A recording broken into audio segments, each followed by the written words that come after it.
Salut à tous et bienvenue sur Snappytech. Cette vidéo est donc la seconde partie de la vidéo qu'on a vue sur la navigation entre les pages. Donc, si vous n'avez pas regardé la première partie, je vous invite à le faire. Et si vous n'êtes pas encore abonné à la chaîne, je vous invite à vous abonner pour ne pas manquer les prochaines vidéos.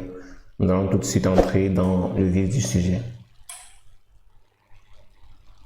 Dans la seconde partie ici, ce qu'on va voir, c'est comment on peut faire la navigation plutôt avec le use router. Donc là déjà, ce que je vais faire ici, c'est de créer un nouveau composant, par exemple un bouton par exemple là. Comment on peut faire ça déjà? Je crée là contact ici. Bouton.tsx, bon pas tsx, je suis habitué, j'ai tsx. Donc ici je vais faire un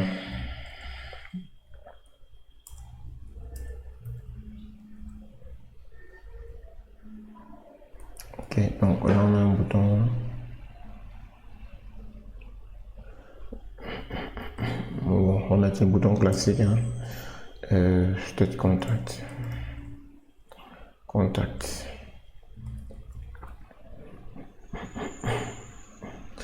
Et au niveau de notre header ici, on va ajouter un numéro 1. Bon, je ne vais pas forcément styliser notre bouton, ça va prendre assez de temps pour styliser ça. Donc je vais essayer juste de le mettre là. On va faire un bouton basique comme ça. Ici c'est contact, bouton. Hop, non, pas ça. Voilà, contact bouton ici, comme ça. Voilà, on est bon. Là, il nous affiche notre contact, notre bouton de contact. Pour le moment, il ne fait rien. Donc, dans notre bouton de contact ici, vu que c'est un composant client, donc on va le mettre. Parce qu'on a envie d'utiliser le use router. Use router, c'est un hook. Et partout où on veut utiliser les hooks, normalement, ce sont des composants clients. Donc, je vais mettre use client ici. Maintenant, là, on va créer notre routeur. Notre routeur là, routeur égale à use routeur. Donc, il est important de mentionner ici que routeur, on prend routeur dans next navigation en lieu de place de le prendre dans next routeur. Donc, on prenait avant la next 12 par là, je pense, quand on utilisait encore les composants, voilà, système de fichiers avec les pages, c'était relié en fait à next routeur. Maintenant, on a mis ça dans next navigation, donc faire attention, utiliser plutôt dans next navigation ici. Ok, use router ici.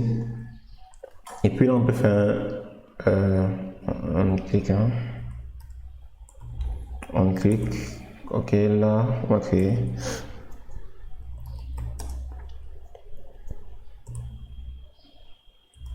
Handle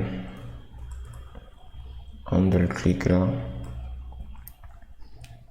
Ok, là. Handle clic là. On va dire routeur.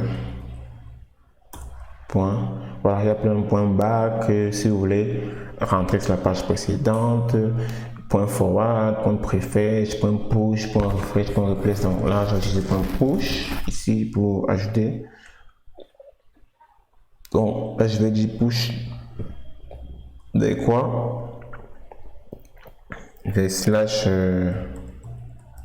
contact. Et ici, je vais lui dire handle click, tout simplement.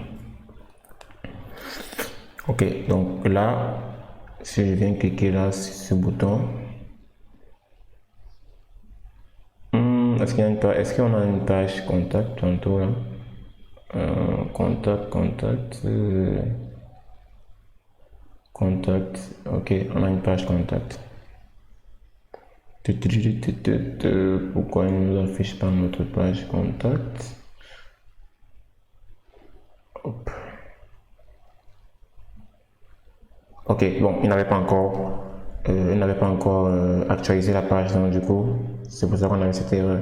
Donc, vous voyez donc que on a utilisé les deux manières en fait d'utiliser de faire la navigation ici avec Next.js, que ce soit avec le composant link ou avec le hook use router. Donc, c'est comment on peut faire la navigation ici avec Next.js. Donc là maintenant je vais vous expliquer un peu comment ça se passe la navigation avec Next.js. Comment se passe la navigation. Donc là, on peut regarder le header. Voilà. Une fois qu'on clique sur un élément, que ce soit le navlink ou sur un composant qui utilise le use router, première des choses, il va changer ici au niveau de l'URL. Voilà. Et ensuite, après ce changement-là, il va avoir un prevent default. Si vous vous rappelez, quand vous faites les formulaires, il y a souvent un e.prevent default pour empêcher le rechargement de la page, en fait, justement. Donc, il va faire un prevent default pour empêcher le rechargement de la page. Et ce qu'il va faire, c'est il va d'abord essayer de regarder dans le cache. Est-ce qu'il y a un cache? Est-ce qu'il y a un cache de cet élément qu'on veut récupérer là? Est-ce qu'il y a déjà un cache dans le navigateur? Pour ça, s'il ne trouve pas, ok, il va aller chercher les informations du côté du serveur et il va revenir afficher toutes les parties qu'il n'a pas trouvées dans le cache. Ça, c'est peut-être que le premier rendu, il va normalement aller chercher tout au niveau du serveur. Mais le second rendu, par exemple, si vous remarquez, chaque premier rendu, il y a un temps de latence qui est attendu, mais chaque deuxième rendu, vous voyez que ça devient bien plus rapide, quoi.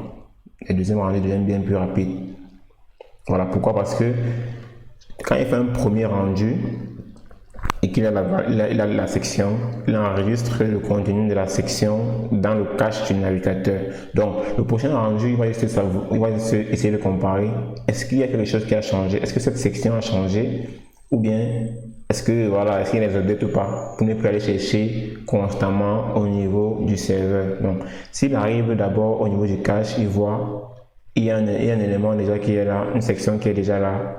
Bah, il va juste rendre cette section là, il ne va pas aller chercher au niveau du serveur. C'est s'il ne trouve pas une section précise qu'il va aller chercher cette section là au niveau du serveur et venir afficher toutes les sections avec les sections qui étaient déjà dans le cache. Donc c'est un peu ça en fait le principe, et c'est ce qui fait que vu que il va pas constamment aller au niveau du serveur chercher les sections, ça fait que on aura une performance accrue en fait au niveau de Next.js. Donc c'est un peu ça. Donc c'est ce que je voulais vous expliquer dans cette vidéo là.